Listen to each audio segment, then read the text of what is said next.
When it came to cannabis, from all 97, 24 hours. And I was sleeping 4 hours a day. I was outside in the streets 20 hours a day. So in 2000, when that happened in 2017, I started laying back more and more and more. In 2020, in 2018, when they said, yo, hemp is legal, I said, yo, you know what? I think this is my way back into the game, but legal. So I got the hemp CB, I got the hemp license, the retail license. I started going to all these farms. Like, yo, I used to go online like, yo, farm, hemp farm. And I just, just go, even buy him a half a pound if I had to. Like, yo, let me buy you a half a pound. Let me try this out. Go to the hood. Like, yo, traten esto. Here, try this. Yo, you bugging, Jay. Like, yo, this is good. It smells good. It looks good. Like, yo, but this shit was, yo, no estoy arrebatado. Like, yeah, I like it, but no estoy arrebatado. I'm like, damn, shit is not the wave. But still, I was like, fuck it. I used to go down to Lancaster, to PA, to the Amish, because, like, yo, people don't know. Like, the Amish community, they mad hemp. Yo, they do. And they sell hell of it. So I'm like, yo, how the hell are you selling this? I said, I go to a retail store. I'm like, I introduce them, and I just leave them a whole bunch of bottles there. So I tried that. I was like, yo, but everybody's coming back. Like, this is not moving. So I was like, you know what? I'm going to stick to it. Every year I will renew the license. So in 2022, I think that's when I got introduced to my partners. And they're like, yo, Jeff, look, we're doing this and we want to focus on Harlem. I was like, yo, I'm from Harlem too. So, we got into a negotiation, hablando, solamente, all talks, no paperwork, no nothing. Just everybody had a vision. My boys like, yo, Jeff, when we get in it, I'm going to do the pillow for music. Omar wanted to do just growing. I want to just grow. Shout out to my boy Omar. Everybody in the group, they had a vision. We had our music vision. We had our grower vision. We had yo lo que quiero vender hierba. That's all I wanted to do. This is my dream. And the block, smoking a joint, we talked about being legal. So that going back to that shea area, it's like, it was something I always wanted. But when I had it, it's like, now I'm confused with it. Because I don't know what was going to become of it. So then I'm telling the team, like, yo, since we really got the paperwork, Gotham is, became an entity. Yo, let's get Gotham the retail hemp license. That OCM is going to see, like, yo, they got something going on already with cannabis. They're like, yo, Jeff, you know what? That's a great idea. So we got it. We went to Hempworth. Thank you to the ladies in Hempworth. Shout out Hempworth. Okay. So they gave me my first break. So what I was doing with Diane with the CBD, I was buying CBD from her pounds. And then I was like, yo, you know what? Esto no te arrebata, Ramon, pero you know what? Te la vendo $600 a pound. Ramon's like, word? Ramon will buy from me. So you had a couple of customers that, they were like, yo, Jeff, esto no está para poner en el bloque. This is not for the block. Yeah. But this is for wholesale. I was like, yo, listen, whatever you do after I sell it to you, it's not my problem. I'm giving it to you $600 because at that time, I was buying pounds at $250, $300. I would go to Ramon. Yo, Ramon, throw my $600. Make a quick $300-$400. Whatever he did after that. That's his lifestyle. So I had a couple of customers like that. But it was light work. But it was me opening the door. And keeping things going. And then I'm learning about paperwork, COAs, and all this. So I'm learning. And everybody like, yo, you bugging. I said, all right, I'm bugging, but I'm in the game, though. And that's how I actually ended up being in the legal industry. By actually going through hemp first. Peace out, ladies and gentlemen. Everybody say peace to the live and everybody else. Thank you for Happy Monkey, Gotham Buzz. There you go. So now you got that going. So what was the process like when it's actually time to try to go for adult use and go through that process? So, the application itself is crazy. Because at the end of the day, we didn't know what the true party of interest was. Oh, that's anybody that, like, my wife had to fill out paperwork too. Like, yo. Oh, yeah, because you're legally married, yeah. So it's like, what the hell? So like, we didn't have to go through this before. Yo, I got a couple of $1,000. I bought a P, open shop, bomb, or a la brava. The tough is going to survive. Yeah. But dealing with paperwork is one thing. Like, what the hell? Like, now you got to get a compliance lawyer. You make sure that you compliance. Just the process itself is like, it's weird. And then coming from my background, it was super weird because we didn't have no paperwork. Paperwork was cash. Like, háblame de dinero. Háblame, well, you got a block right here. That was our paperwork. I got a block and I got money. You know, There you go. if I didn't have money, I got a block and I'm a serious man. Dame trabajo. There you go. And then that's what I was used to. So Dean seen that I gotta apply for this, apply for that.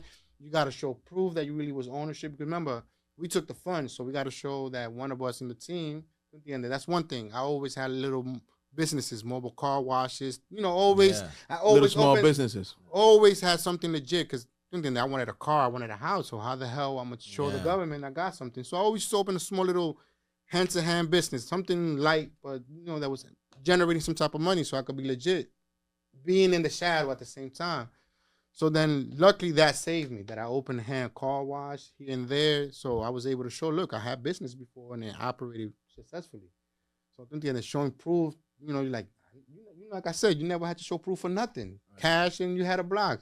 So that was weird. So then my business partners, they had to do the same thing. Oh, look, you married.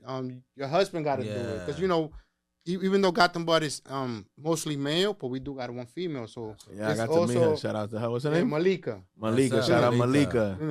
Malika, she's the first basically female absolutely in Harlem. ¿Tú entiendes? So, we got brown, we got black, we got women. Like Gotham got a little bit of everything. ¿Tú entiendes? So she was married, I was married. So her husband, my wife, Omar, Greg, they were good because they, legally they weren't married. So it was easier for them to just not having to give extra information. And then since my business was back in 2005, 2008, 2010, I had to make sure that I had all that paperwork to show proof that I was actually successful in those legal receipts. Yeah, they want to see those receipts. So going through that, so you guys, I don't know if you already went through that phase. so you kind of get it. So you understand? So, and then being compliance, getting the location. Are we going to go for the funds? If we don't go for the funds, how are we going to get the capital? Like, got to involve more people. All that was always in the talks between the team, and each week, each week we have a meeting. So all this was talked about. Like, at the end of the day, let's go for the funds. But when you go for the funds, if you don't really read that contract, and then at the same time, we was going through that injunction, court. You got to hurry up, not really focusing on what you're really reading, what you're really signing. And then so it got a little bit complicated. You're talking about the Dasney fund, right? Yeah, the Dasney funds. We accepted that. So then when you accept that, there's a lot of rules that a lot of people don't understand. It's like, oh, Jeff, you got a multi-million-dollar business.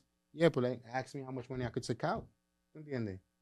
There's certain things, certain clauses that they put in the contract that you're not able to do certain things. So it's like, yeah, I got a multi-million-dollar business, but when can I take my money? Oh, you know what? I built the business 2 years later, let's say. My business is a real multi-million-dollar business. I want to cap out. I want to get out. Oh, no, you can't. You got to wait 4 years. You understand? So it's like really, I really, like all these rules and regulations, you got overwhelmed after a time. And then at the same time, it's a brand new market. You got to deal with farmers. You got to deal with processes. You got to deal with the system that you want to use, like Dutchies. We use Dutchies. We use Kaya Push. And so trying to learn all this all in one time, but then you got to rush to it. You got to rush every single contract you're signing. It's like you're scheming through it. Your lawyer don't got enough time because there's a deadline. If you don't open now, if you don't sign this contract, the injunction might come back around and bite you in the ass. Now you're going to wait another 4 or 5 months to open again. So doing things a lo loco, like, and then now, like, when you settle and you be like, all right, okay, let me see what I did, what I got into. Like, oh, shit, I can't do this, I can't do that. Oh, shit, like, hold up. Like, even now, even with promoting your company, like, you had to watch how you did it. You know, how you do it, how you did it. All that is saying. That's what I'm saying with you guys. When y'all about to open, y'all not gonna face things that we were facing, like marketing your own company. Now you could, because it's the proposal's out there. It's in the comment period. It is, you understand? So it was kind of tough, just dealing with the paperwork, learning the system, the software, knowing what kind of funds you're getting into. Like, are we gonna go private, or are we gonna go with the Dasney fund? A whole bunch of decisions. A lot of big decisions. Yeah. So it's like all right, Gotham is at where it's at, where we with the whole team. I'm not talking about just the partners. I'm talking about even the bartenders. And all that effort, all that sweat, all that learning. So all right, now I got a business that I probably want to get out or come out with a couple of $1 million. But wait, you gotta wait though. You can't just break out. But you know what? this is what I mentioned to Vlad, and like sometimes when we're talking and shit like that, I mentioned this. Legal cannabis is a baby right now, right? It's 3 years old, and this shit at the end of the day is like it's now legal. What part of the game are you in? Are you in or are you out? You at least you already in the game at least, right? So whatever your voice, your opinion, whatever you feeling, you know, it counts a lot because you're actually in the game. It's an informed voice that is not talking from the bleachers. You talking about it because you in it. You know what I'm saying? So you know, for some people, it's okay. I think they should stay in the game for those 4 years and wait, or whatever the case may be, or whatever. You know what I mean? Because that deal might be a dream come true to them. Because it might be, you know, maybe for you it's not, maybe for others it's the whole thing. But at least it's like for me, when you say it, at least it comes from a person that's inside the game now. Because at this point, it's like, what are you doing now? Are you in the game or are you not? Because it's legal, and you know, man. Bro, I think you guys are doing great. Oh, we are, thank God. You know? So, I just want you to know that. You know what I'm saying? I don't know. I just kind of I mentioned that because I want you to know that you guys are doing great, and I don't think, you know, no matter what deal you feel you are in the game. Thank you for that. It's true. I'm in the game. You understand, player? That's why when I got a lot of dispensary owners that are about to open. You know, they already open. Yo, Jeff, can you don't mind giving me a word of advice or something? I don't mind when they come in, and I spend half hour with them, telling them what I went through, just like I did now. Yeah. And just tell them, yo, just stick it around. And they just learn it, do this, do that, and you know, and they be like, Jeff, sorry to bother you. I say, no, you're not a bother because now I see that you're in the other end that I'm not seeing, and I'm like, oh shit, I'm actually a help to these people. I can actually, you know, absolutely. You're an expert in this now. Absolutely. You're not like somebody that's guessing and trying to figure it out. You got 9 months that you opened and operated something that, you know, not many people have right now. Absolutely. Think about like it, you said, like Ramon said, 3 years old. Exactly. So you got a quarter of the whole existence of the market that you've been operating. Right. Nice. You're right. It's true. And that's how this shit goes. So yeah, so that's why I don't mind when people come in and be like, yo, Jeff, can you help me